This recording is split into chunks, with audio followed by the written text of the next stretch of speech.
ట్రిప్కి పోతున్నా. ఇదేనా బస్?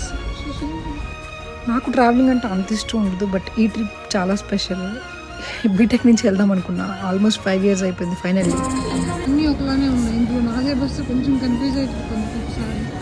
లిటిల్ హార్ట్స్ బుజ్జి వాటర్ బాటిల్ కూడా ఇచ్చాడు. బస్ జర్నీ అంటే చాలా భయం. ఫస్ట్ ప్రాబ్లం ఏంటంటే వేడి చేసి సుసు వచ్చేస్తుంది ఎక్కువ సార్లు. వాడేమో అప్పుడు వాడు నాకు పడి బ్రతమాలుకోవాలి, చాలా ప్రాబ్లం ఉంటుంది. వీళ్ళు మా దోస్తు గాళ్ళు. మేము ఉన్నది ట్రిప్లో 5 days, బట్ ఈ 5 days వల్ల 3 అకామిడేషన్ చేంజ్ చేసాం లాస్ట్ మినిట్ ట్రిప్ ప్లాన్ వల్ల. ప్రాపర్ ప్లానింగ్ లేదు. సో మీరు ఎక్కడికైనా వెళ్తే ప్రాపర్ ప్లాన్ వేసుకోండి, సో దట్ అమౌంట్ కొంచెం తక్కువ అవుతుంది. మాకైతే చాలా ఎక్కువైంది. నాకు I'm not a beach fan, but నాకు పూల్ అంటే చాలా ఇష్టం.